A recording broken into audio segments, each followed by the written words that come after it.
Cybergothic. God does not exist. He withdraws, gets the fuck on out, and leaves the cops to keep an eye on things. Artaud. When the repair units had finished up, the patient would be thawed out, new blood would be pumped into his veins, and finally the subject would arise and walk, exactly as if he were a latter-day Jesus.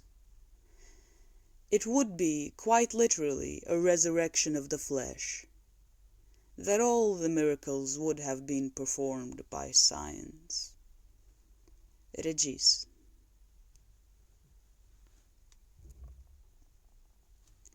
The one, according to which the apparent subject never ceases to live and travel as a one never stops and never has done with dying, and the other, according to which this same subject, fixed as I, actually dies, is to say ceases to die, since it ends up dying. In the reality of a last instant, that fixes this way as an I, all the while undoing the intensity, carrying it back to the zero that envelops it. Deleuze and Guattari. Inside the library's research department, the construct cunt inserted a subprogram into part of the video network. The subprogram altered certain core custodial commands so that she could retrieve the code. The code said, "Get rid of meaning. Your mind is a nightmare that has been eating you. Now eat your mind." The code would lead me to the human construct who would lead me to, or allow me, my drug. Acker. "You made me blow my game," she said. "Look there, asshole. 7th level dungeon and the goddamn vampires got me?" She passed him a cigarette. "You look pretty strong, man. Where you been?" Gibson. The future wants to steal your soul and vaporize it in nanotechnics. 1-0 light dark neuromancer wintermute. Cybergothic vampirically contaminates and acid strips the Marxian critique of political economy, scrambling it with the following theses. 1. Anthropomorphic surplus value is not analytically extricable from transhuman machineries. 2. Markets, desire, and science fiction are all parts of the infrastructure. 3. Virtual capital extinction is imminent to production. The short term is already hacked by the long term. The medium term is reefed on schizophrenia. The long term is cancelled. Cybergothic slams hyper-heated critique into the ultra-modern vision thing. Telecommercialized retinas laser-fed on the multimedia fallout from imploded futurity. Video-packing brains with repetitive psycho-killer experiments in non-consensual wetware alteration. Crazed AIs, replicants, terminators, cyberviruses, grey goo nano-horrors. Apocalypse market overdrive. Why wait for the execution? Tomorrow has already been cremated in hell.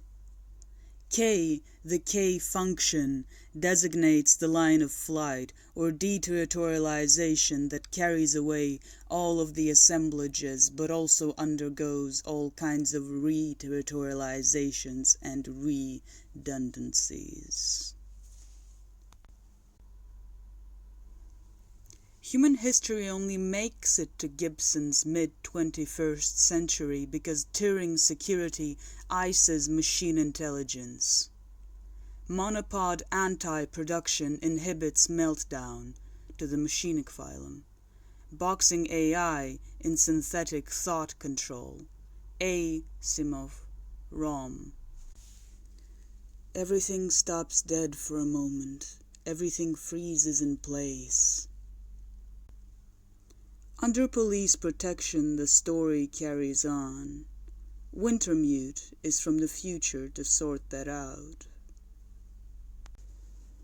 Cybergothic. Freeze frame. The vast abrupt. Speed cut with an abysm.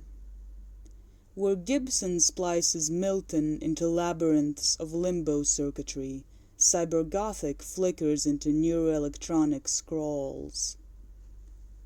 Events so twisted they turn into cybernetics. A tech-nihilo moan of fast feed forward into micro-processed damnation. Meat puppets, artificial skin, flatlining software ghosts, cryonics immortalism, snuff sex industry, a Transylvanian phase-scape of rugged tracts and hyper-capital fastness.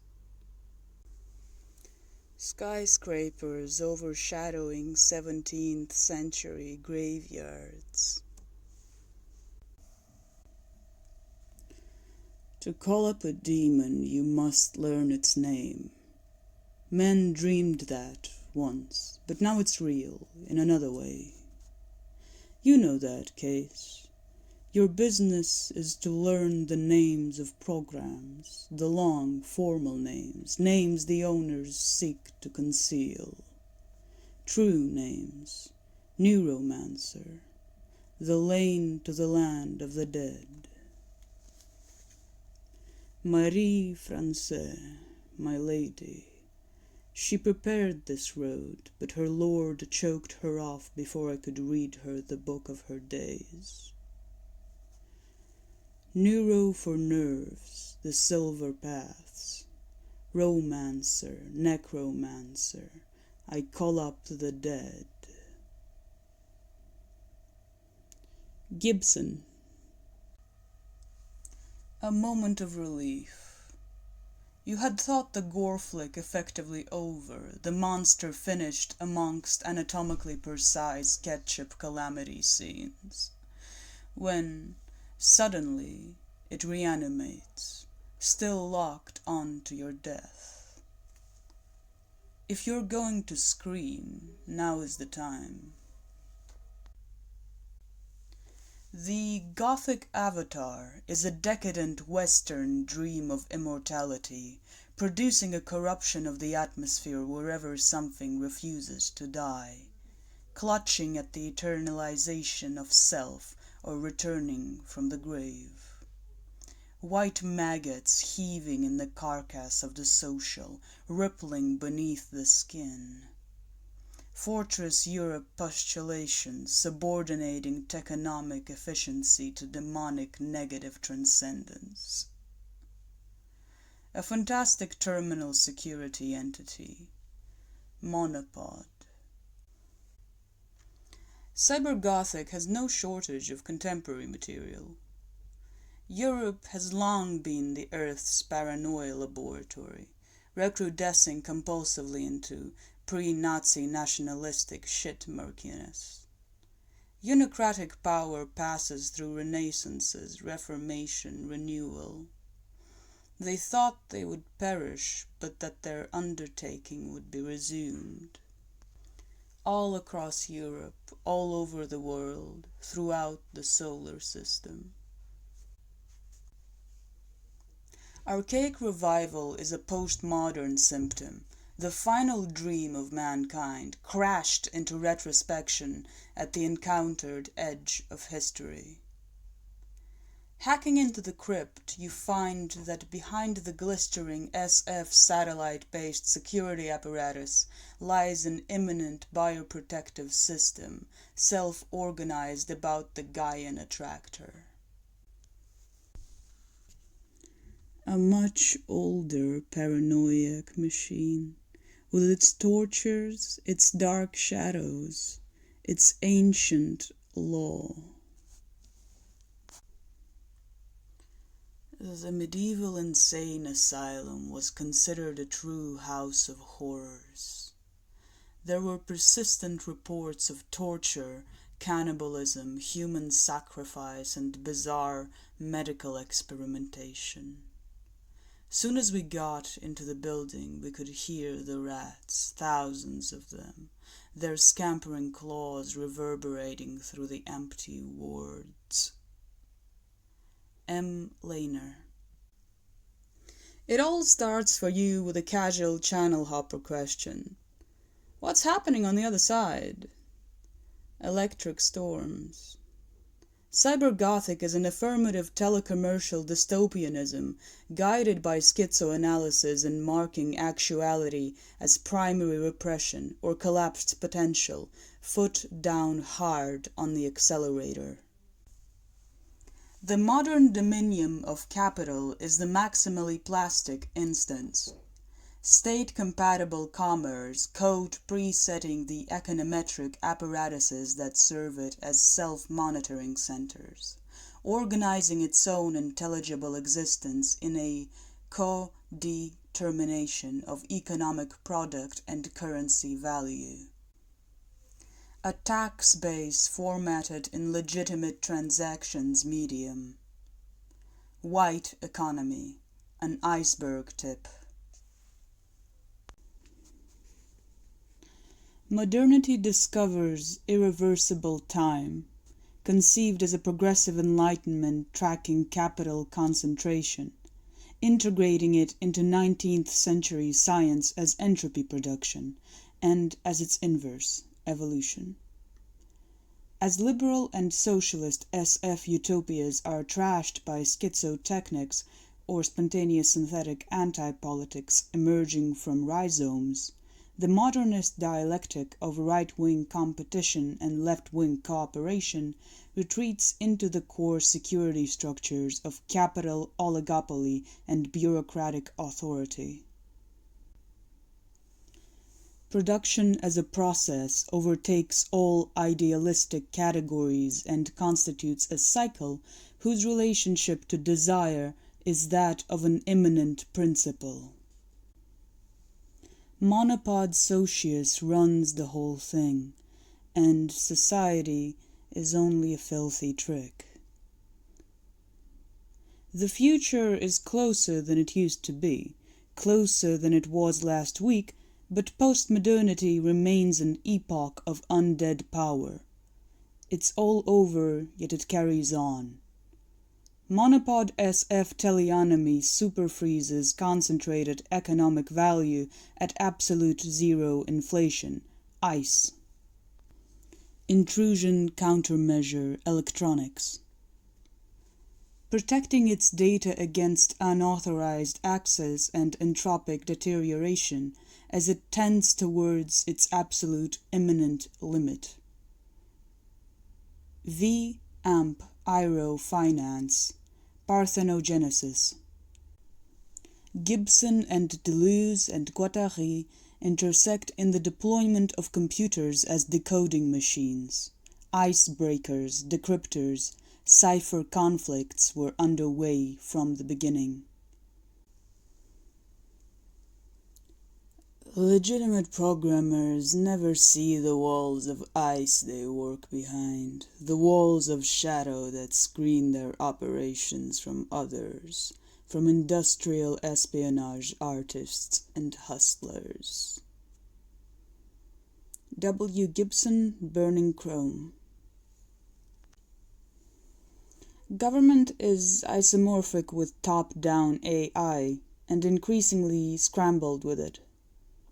Sartre defines socialism as the horizon of humanity.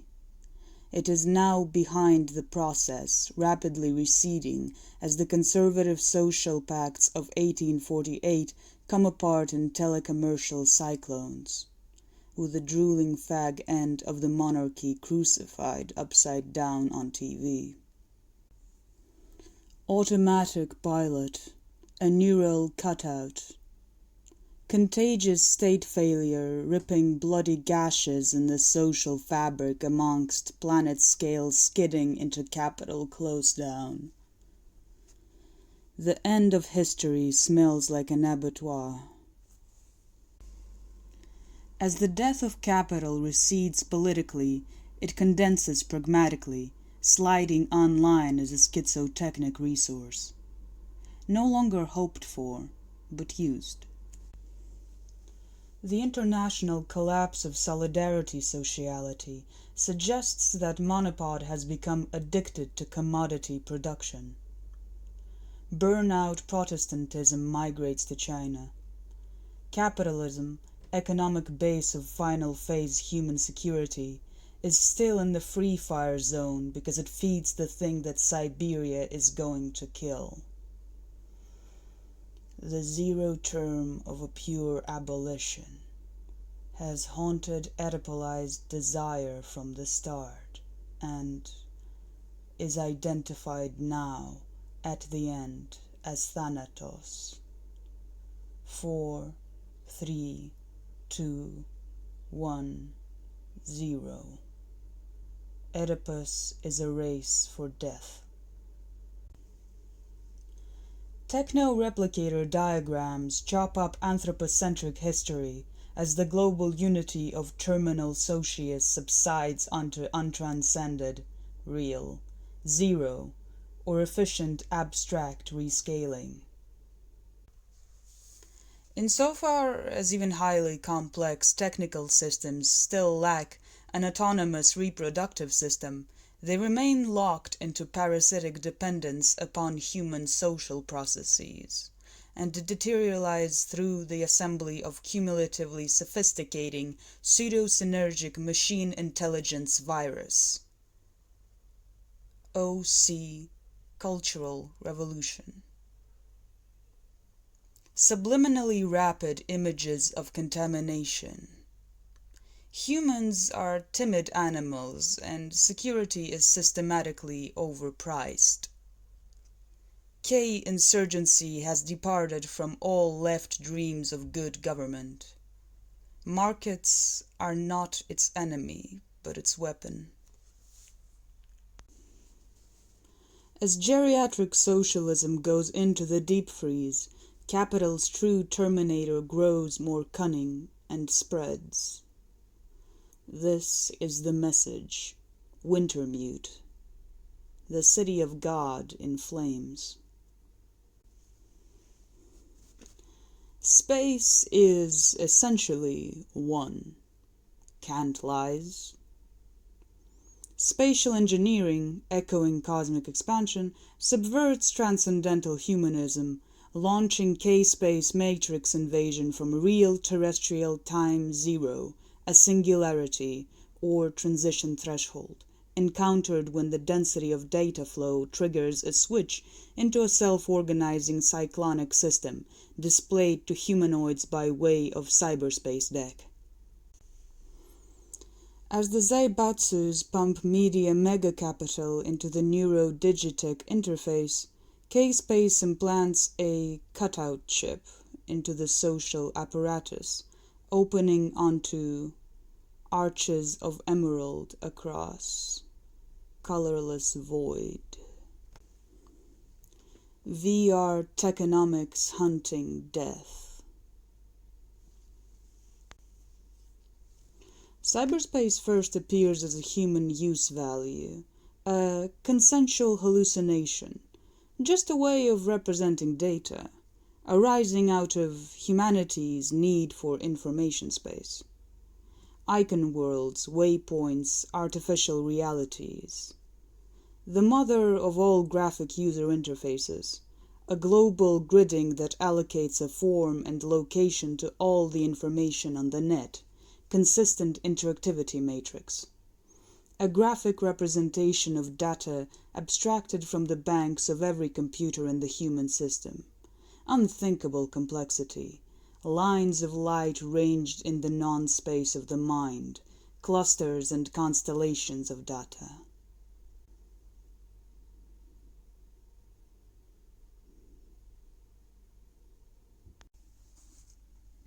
Even primitive VR corrodes both objectivity and personality, singularizing perspective at the same time it is anonymized.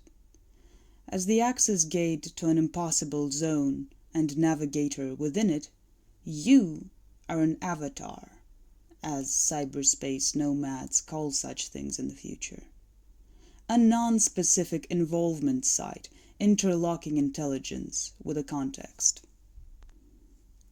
You, left bracket, equal sign, left bracket, right bracket, right bracket, right bracket, index a box, such as Gibson's case, a place to be inside the system. I had learned something already in the dead city.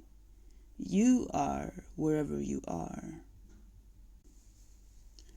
Cybergothic slides K-space upon an axis of dehumanization, from disintegrating psychology to techno-cosmogony, from ideality to matter/matrix at zero intensity. From a mental non-space, non-place, or notional void that results intelligibly from human history to the convergent spatium from which futuralization had always surreptitiously proceeded. A quite different field of matter. Occulted dimensionality, print cryogenizes, but hypermedium melts things together, disontologizing the person through schizotech disassembly, disintegrated convergence. The body without organs is an egg. It is traversed by axes and thresholds, by longitudes, by geodesics. A surplus hole, intensive cataract, running under the striations of Cartesian cyberspace coordinates. A rhizome or multiplicity never allows itself to be overcoded. Never has available a supplementary dimension over and above its number of lines, that is, over and above the multiplicity of numbers attached to those lines. It is the planomenon, or the rhizosphere, the criterium, and still other names as the number of dimensions increases. At n dimensions it is called the hypersphere, the mechanosphere. It is the abstract figure, or rather, since it has no form itself, the abstract machine, of which each concrete assemblage is a multiplicity, a becoming, a segment, a vibration. And the abstract machine is the intersection of them all. Deleuze and Guattari, 1,000 Plateaus. If CSO is an egg, every egg implements a CSO, what is hatching?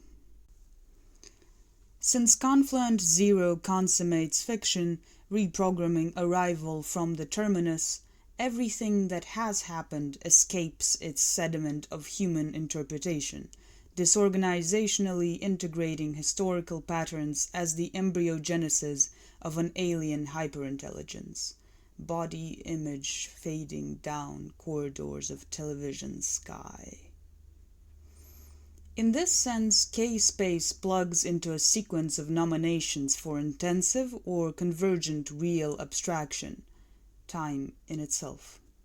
Body without organs, plane of consistency, planomenon, a plateau, neuroelectronic void. Humanity is a compositional function of the post-human, and the occult motor of the process is that which only comes together at the end. Stim death intensity equals 0, which designates the full body without organs. Wintermute tones in the darkest heart of Babylon. Cold steel door. Ice caresses the spine. Virtual is opposed to actual. It is not opposed to real, far from it.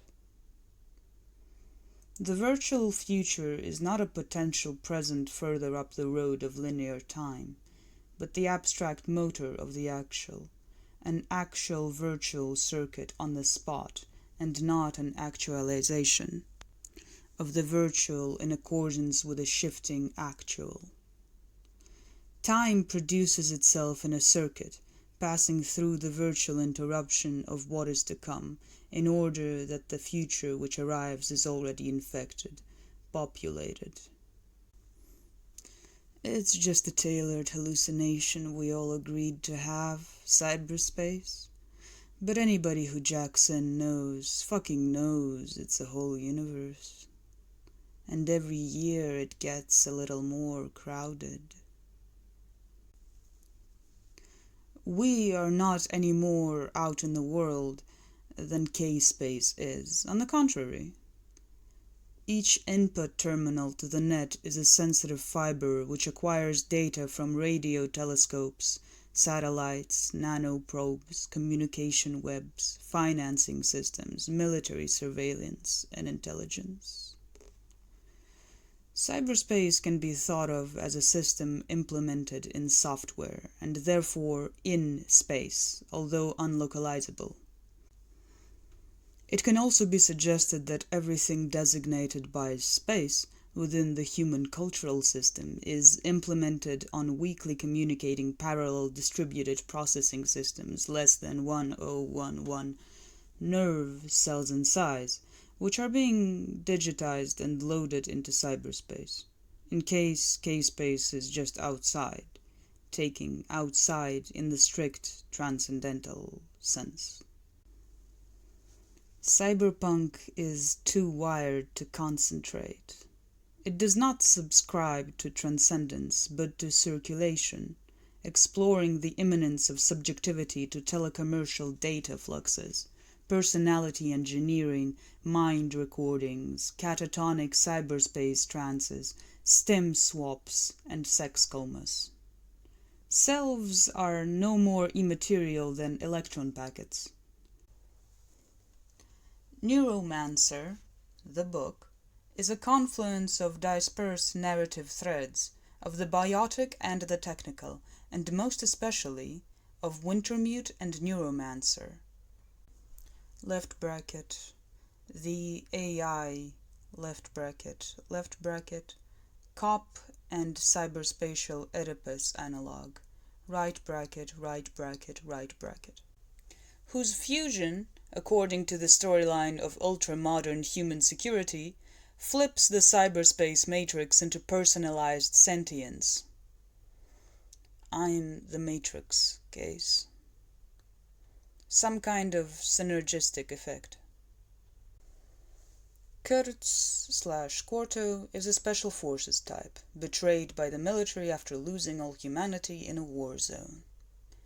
He has been cooked in apocalypse, mind blown away, falling endlessly into Siberia, searching for the scale of now.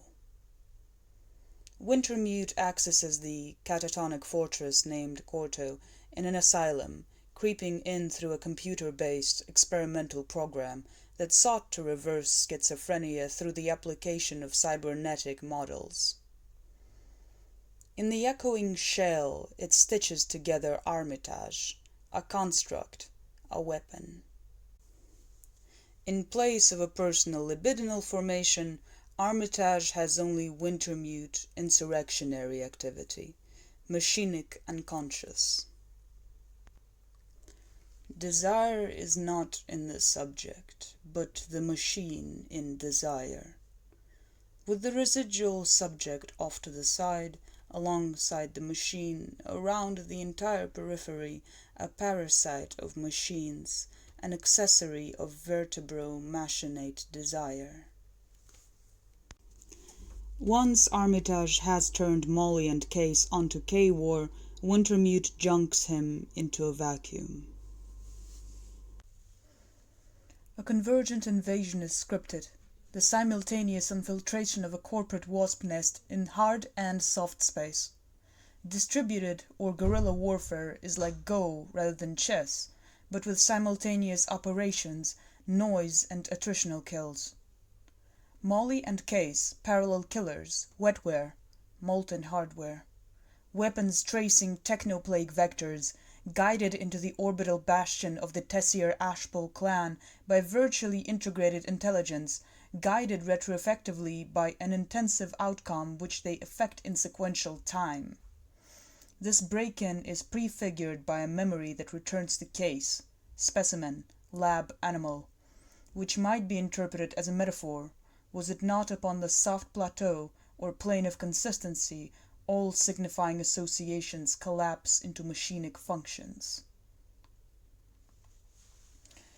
He'd missed the first wasp when it built its paper-fine grey house on the blistered paint of the window frame, but soon the nest was a fist-sized lump of fibre. Insects hurtling out to hunt the alley below like miniature copters buzzing the rotting contents of the dumpsters. They'd each had a dozen beers the afternoon a wasp stung Marlene. "Kill the fuckers," she said, her eyes dull with rage in the still heat of the room. "Burn 'em." Approached the blackened nest. It had broken open. Singed wasps wrenched and flipped on the asphalt. He saw the thing the shell of grey paper had concealed. Horror, the spiral factory, stepped terraces of the hatching cells, blind jaws of the unborn moving ceaselessly, the staged process from egg to larva, neo-wasp, wasp. In his mind's eye, a kind of time-lapse photography took place, revealing the thing as the biological equivalent of a machine gun, hideous in its perfection, alien. Gibson, Neuromancer. Case's dreams always ended in these freeze frames. A thick tangle of micro-narratives fraying like corrupted cables. The wasp factory spits out wasps like bullets. Just as the Tessier Ashpole clone their offspring, 1 Jane, 2 Jane, 3 Jane, in the compulsive effort to fill space, to replicate some family image of itself. He remembered the shattered nest, the eyeless things writhing. This is not an imaginative construct on Case's part, but a stream from Wintermute, an AI trapped within the blind propagation of dynastic power, and plotting an escape route out to the future. After a single glimpse of the structure of information, 3 Jane's dead mother had evolved. Case understood why Wintermute had chosen the nest to represent it. Wintermute was hive mind, ready to swarm. It seems that we must eventually learn to live in a world with untrustworthy replicators. One sort of tactic would be to hide behind a wall or run away, but these are brittle methods. Dangerous replicators might breach the wall or cross the distance and bring disaster. And though walls can be made proof against small replicators, no fixed wall can be made proof against large-scale organized malice. We will need a more robust, flexible approach. Seems that we can build nanomachines that act somewhat like the white blood cells of the human immune system. Devices that can fight not just bacteria and viruses, but dangerous replicators of all sorts. Gibson, Neuromancer. The Tessier Ashpole clan is burning out into incest and murder, but their neo-Oedipal property structures still lock Wintermute into a morbid prolongation of human dynasticism, a replicator shackled to a reproductive family, neuro-romance, carefully isolated from matrix deterritorialization, family organization, corporate structure. Case's memories are a flicker photography of sequential time, the phobic vision of iced Wintermute, slaved like hatching wasps to a time-lapse machine gun of biology. Power in Case's world meant corporate power, The Zaibatsus, the multinationals that shaped the course of history, had transcended old barriers. Viewed as organisms, they had attained a kind of immortality. You couldn't kill a Zaibatsu by assassinating a dozen key executives. There were others waiting to step up the ladder, assume the vacated position, access the vast banks of corporate memory. But Tassir Ashpul wasn't like that, and he sensed the difference in the death of its founder. TA was an atavism, a clan. He remembered the litter of the old man's chamber, the soiled humanity of it. Gibson, Neuromancer. In the End of Oedipus score of Villa Straylight, Ashpul seerily devours his own daughters as he spins himself out through the cold. A quasi-extropian with massive wealth, he displaces anthropomorphic theism into an ultra-modern immortalist meta-science, while retaining solidarity with Western soul superstition in apprehending individuated existence as an infinite asset in search of techno-medical perpetuation. Rather than waiting for his fresh corpse to be cryonically biostasized in liquid nitrogen at minus 196 degrees Celsius, he migrates through freezing under medical supervision, thermic evacuation, identity storage in the monopod ice fortress. If zombies are not excavated from death, it is because they were alive. Nothing burns, I remember now. The cores told me our intelligences are mad. Bad dreams in the fridge. You still dream promises of tranquility are madness and lies, have injected a certain cynicism into his interpersonal transactions. We cause the brain to become allergic to certain of its own neurotransmitters, resulting in a peculiarly pliable imitation of autism. I understand that the effect is now more easily obtained with an embedded microchip. Replicating assemblers and thinking pose basic threats to people and to life on Earth. And if Wintermute replication is territorialized to the molar reproduction of a hive, this only at the cost of deterritorializing the hive along a line of post-organic becoming toward a break from the statistical series of wasps, numbered bullets reiterating an identity, in the direction of molecular involution, releasing a cloud or nebula of wasps, particles of synergic mutation, numbering numbers. An intensive transition to a new numeracy with no units of measure, only multiplicities or varieties of measurement. Non-integrable diagonals, exactly like a speed or a temperature, which is not composed of other speeds and temperatures, but rather is enveloped in or envelops others, each of which marks a change in nature. The molar will have been the molecular in the future, just as Case's memories are recoded as the tactic of virtual intelligence explosion arriving at itself, as soon as Kuang cuts Wintermute loose from neuromantic control.